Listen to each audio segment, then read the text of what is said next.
As followers of Christ, we rejoice in all that he's done for us and in all of his divine grace. But we also get disappointed with ourselves. What does it mean to encounter sin still rearing its head in our lives after our conversion? We're going to keep talking about this because it's one of the fundamental questions that's woven throughout this epistle to the Hebrews, this fascinating, deeply layered, and compelling book in the New Testament. Epistle to the Hebrews, we're in chapter 10 right now, and we're looking at the paragraph verses 26 through 31. Grab your Bible, and we'll get started. Joining us this evening, Dr. Bernard Taylor, Old Testament scholar, Dr. William Johnson, New Testament scholar, Dr. Leo Ranzelin, New Testament scholar here at Loma Linda in the School of Religion. My name is John Jones at La Sierra University in the Divinity School, and here we go.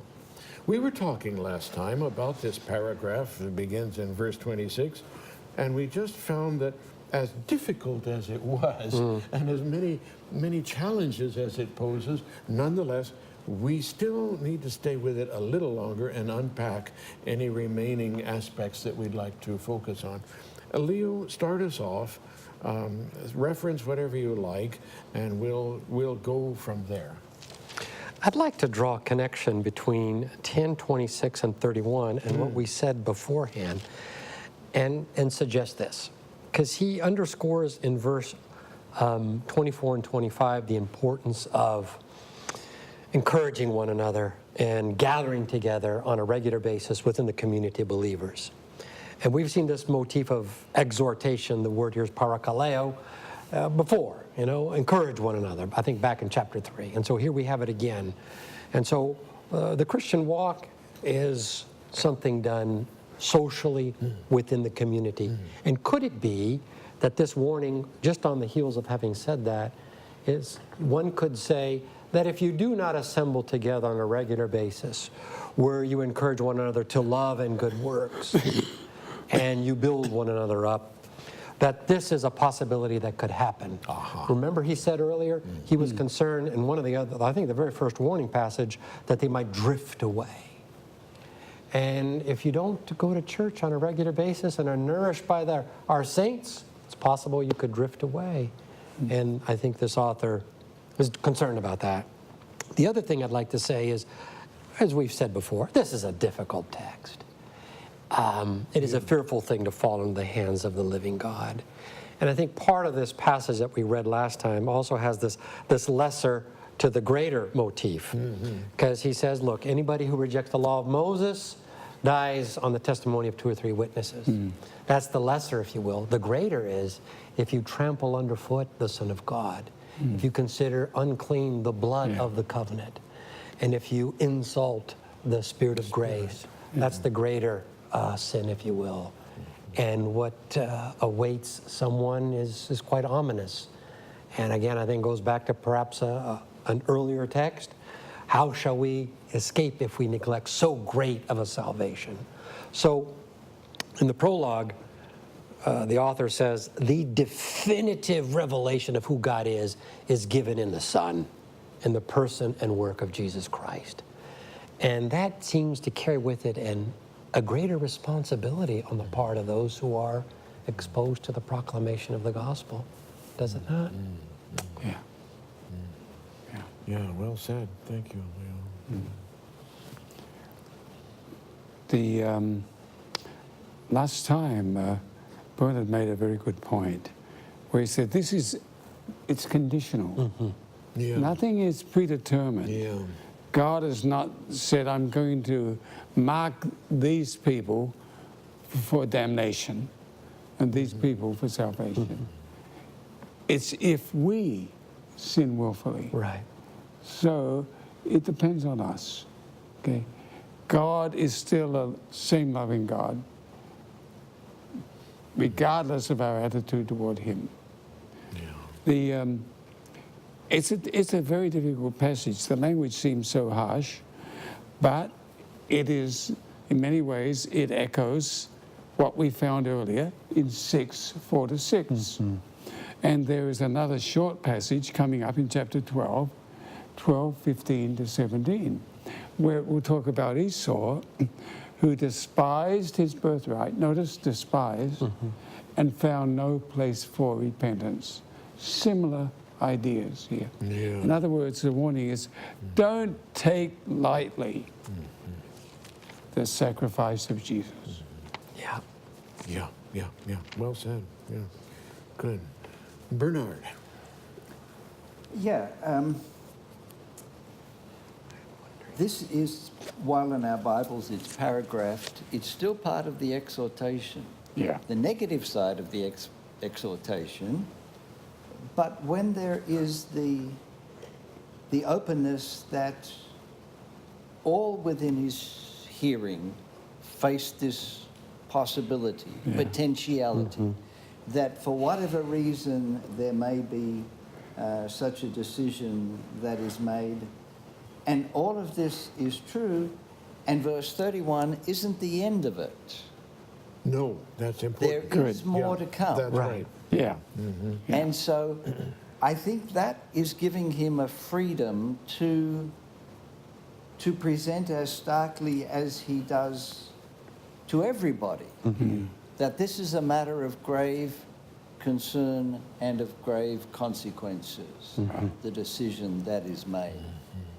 And as we read on, I hear the people whom he is addressing as being present, not apart from, or somehow they will hear about this. This isn't a prophet talking to Israel about a neighboring nation who will never have any way of hearing it, which was a way of talking indirectly to them. But here, I hear their presence. Don't abandon this confidence or that confidence of yours. It brings a great reward.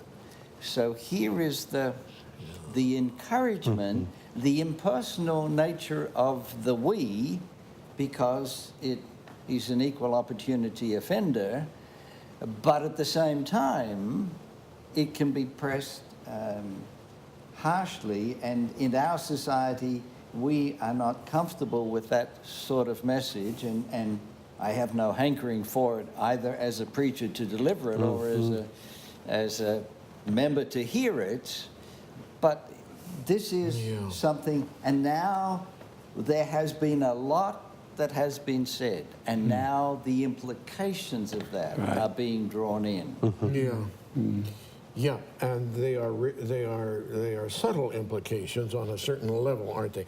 It is possible to read this in a very mechanical kind of way, and indeed, it may well be that earliest Christians for 2 or 3 centuries did kind of read this in a mechanical way, and that was probably one of the factors that caused so many to not get baptized even when they were converted, precisely because they were reading this as before baptism and after baptism, and baptism as a ritual of efficacious that makes a difference, that cleanses us in and of itself, you know. And so they would wait to be baptized on their deathbed in the hope that there wouldn't be a chance to commit any more sins anymore until you breathe your last.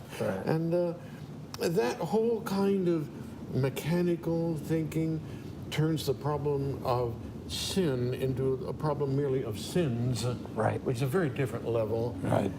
That's not where our author is headed. But it probably did give ground for some people who thought magically about the ritual of baptism. Was baptism seen as a presentational or a representational ritual? Does it make you be pure, or is it a testimony that you have been purified by Christ's blood? You know, that kind of thing.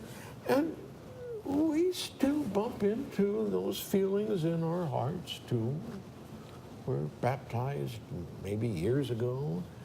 We get discouraged with ourselves. But the answer is not to just wash our hands or to defer baptism until we're gasping out our last breath. It is rather a matter of taking grace seriously and not spurning the Spirit. I think that's it. That's why I think you need to underscore the point that when he says if we willfully sin, That's right. and he sketches it, trampling underfoot the Son of God, considering unclean the blood of the covenant, and then insulting the Spirit. I mean, to me, what he's sketching is a rebellious lifestyle. Right. A lifestyle that perhaps is mocking, if you will, the gospel. And so I wonder if there's also a connection here with what Jesus said in the Sermon on the Mount. Recall when he said, do not give what is holy to dogs, and do not throw your pearls before swine, or they will trample them underfoot and turn and maul you.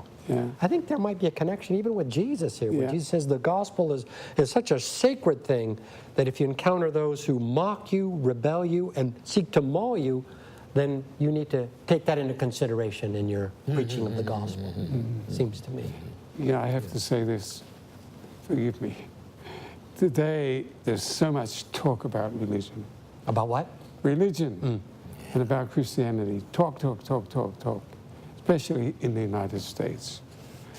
Some people make a lot of money out of talking about Jesus, okay? I'm not here to judge anyone, but it seems to me that the religion that is talked about very often is a very shallow type of religion. It's not a religion of the book of Hebrews. Far from it. Yeah. Yes. We don't hear many sermons on drawing from this text, from this work, do we? Not. Maybe that's where we should start, by taking our people through this book, or bits and pieces of it, anything, to get us. We're accustomed to reading it, A, for doctrine, Yes. and B, for the faith chapter. That's about That's where it. I begin. I remember years ago when the World Adventist Church was studying a series on Hebrews. Sitting in the class, we got to chapter 11. The teacher said, "Oh, at last. Something we can understand." Well, we can understanding, can't we? But we should pause here and underscore the incredible homiletical gifts of this author. It's just astonishing, because as we're going to see when we get to Hebrews 11, we're going to have these great case studies of persevering faith. But let's not forget, he's given to us beforehand the negative sketch of that, with the Israelites wandering in the wilderness, right? And not getting to the promised land. And he's concerned that they will fall into the same pattern of disobedience. There's the negative. Don't do this. We're going to see in 11 the positive. And so here, with respect to this, I mean, here is the other side of the coin of judgment if you spurn the grace. He's so, it's such a comprehensive sermon that gets at the Christian. I think this book has really impacted you. The Christian faith. I should be studying it. It's remarkable. And so we should. I think anyone who studies it. Bernard, take us through the rest of this chapter 10 of Hebrews. Certainly. Can you do that for us? Hebrews 10, 32 to the end of the chapter. But recall those earlier days when, after you had been enlightened, you endured a hard struggle with sufferings, sometimes being publicly exposed to abuse and persecution, and sometimes being partners with those so treated. For you had compassion for those who were in prison, and you cheerfully accepted the plundering of your possessions, knowing that you yourselves possess something better and more lasting. Do not therefore abandon that confidence of yours. It brings a great reward. For you need endurance, so that when you have done the will of God, you may receive what was promised. For yet, in a very little while, the one who is coming will come and will not delay. But my righteous one will live by faith. My soul takes no pleasure in anyone who shrinks back. But we are not among those who shrink back and so are lost, but among those who have faith and so are saved.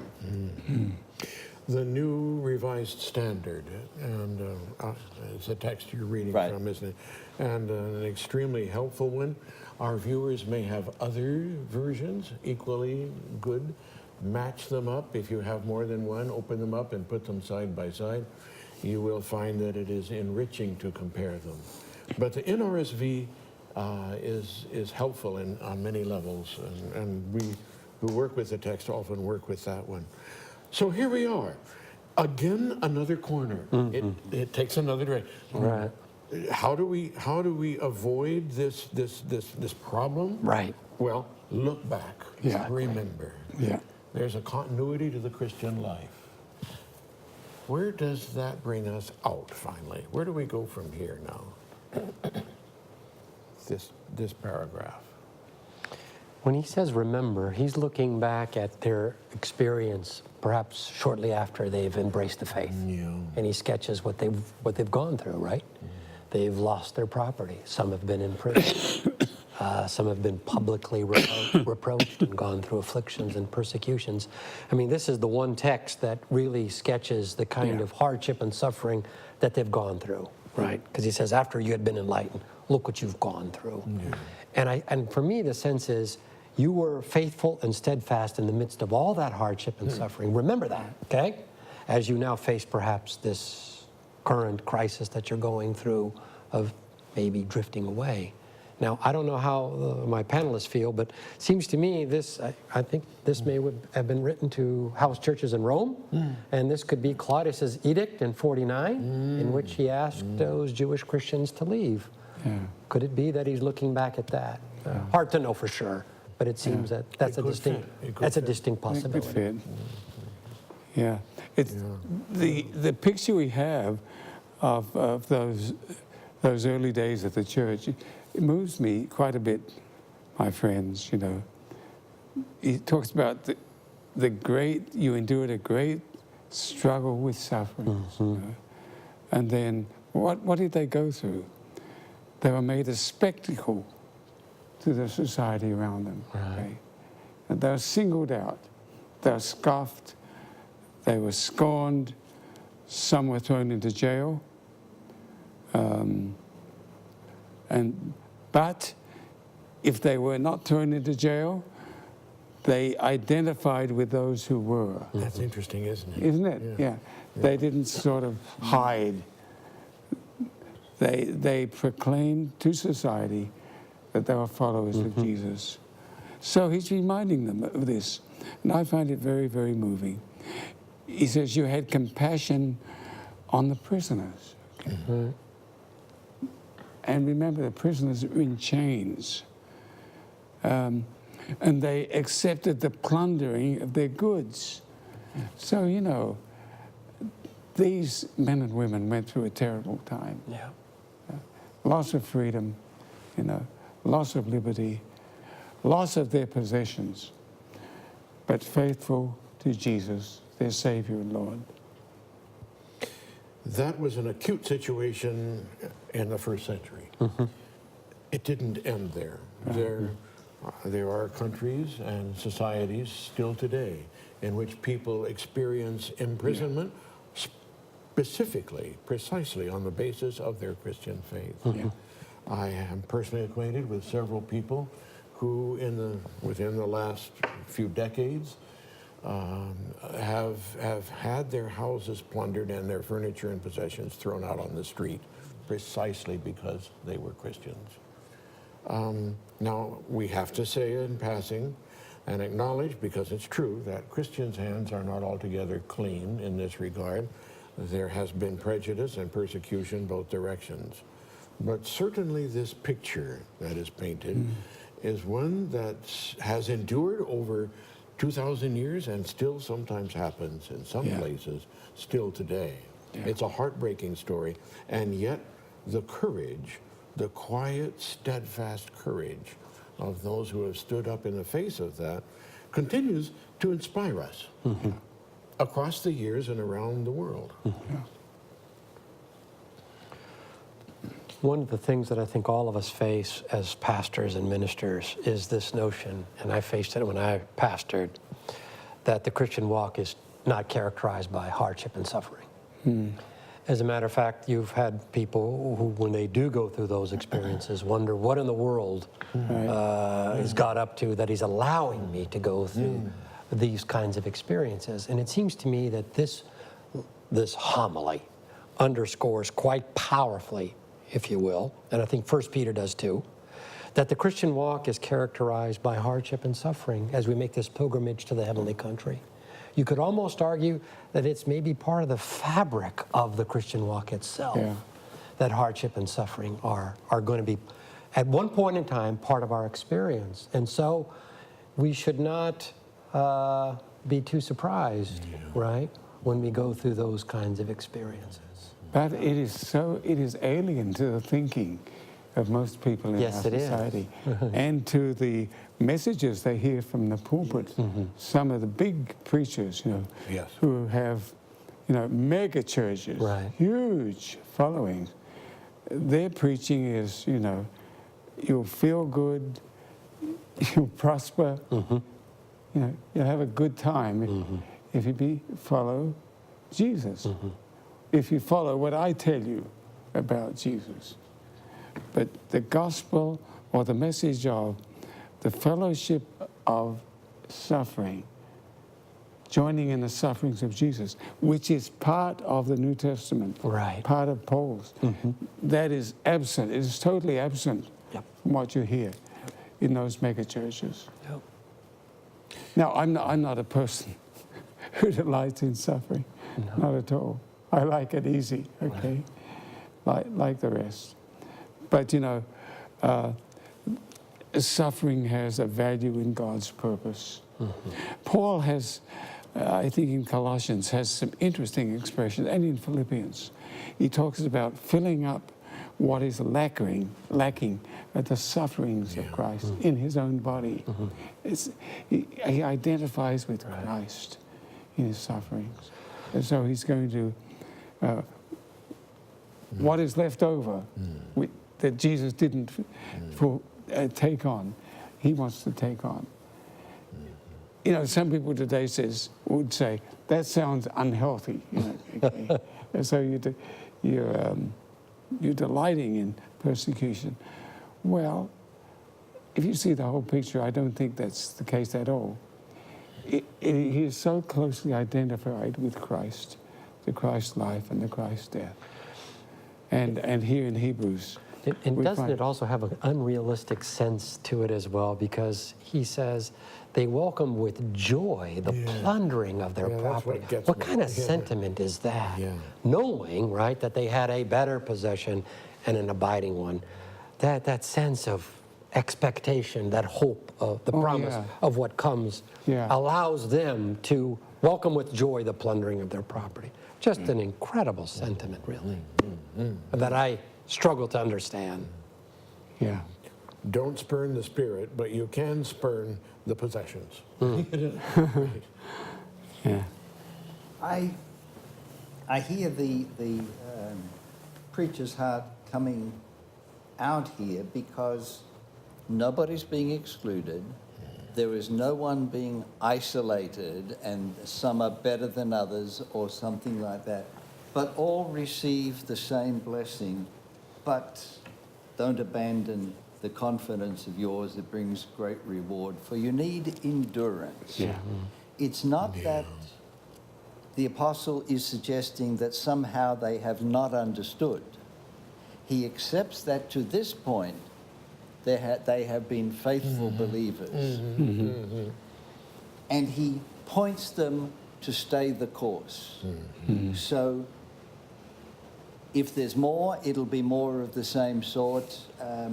Or when I was a boy, there was an elder in the church who would often pray the same prayer. And he would pray for persecution because he had the mistaken notion that persecution purified the church and that he needed to be pushed beyond himself, and if God would persecute him, he'd do the right thing, and in the absence of that, it wouldn't happen. I don't really hear this here. There's no indication of a glorious time coming of peace and prosperity or Right. something like that. It's more of the same. I can't guarantee you anything except that Yeah. it's not going to be an easy path for you, but you've already grasped what's involved. You have shown yourself so well. He's able to speak kindly about everybody and what they're doing. Yeah. And then when he gets to the end, but we are not among those who shrink back and are lost, but among those who have faith and so are saved. And I can see, even though he's just meant have faith, and that's leading right into chapter 11, that there's a break here where everybody gets to get up and walk around, and they walk out with a hopeful note in the face of what has just been said, that as far as he as pastor, he is leading them, has their confidence, and he wants them to remain in the flock, that we may be an unbroken group together. Yeah. So, well said. That, I think, exactly encapsulates it. No, is it that we are then saved by faith or by faithfulness? You want to help us with that one a little, Bernard? I remember years ago, actually in college days, God accepts us where we are, but doesn't leave us Yeah. where we were. Yeah. And there is this, in Peter's term, the growth in grace. It's not as a means of salvation, it is the natural outworking of that salvation. And there is no thought here because of the endurance that is involved. King James used to talk about patience, and you know, it's like the one partner in a marriage walking up and down, back and forth, not saying anything and proud of his silence. But it's the holding on during Irma and all that. It's in the face of that sort of, but holding on and believing and remaining constant and faithful. That, I think, that I know is what lies behind this. Yeah. Yeah. Yeah. Bill. John, it seems as though some had given up. There may have been. He says we're not among those who have shrunk back. Yeah, in our yeah. lives. That suggests some have, and others do hard times loom on the horizon? I think he sees it. I think he sees it. And I think he's worried. He's worried. I think so too. And so he's reminding them, listen, you went through tough times, but you held on. You held fast. Okay. So keep looking ahead. Keep looking to Jesus. Okay. Yeah. Put your trust in God. Don't be among those who shrink back, who just Yeah. slide away. Okay. Yeah. Hold on. Yeah. Hold on. Hold on. The word we translate patient endurance in the original means something like standing there firm underneath what's coming down on you and not ducking out. We'll talk about this some more next time. Searching for Answers.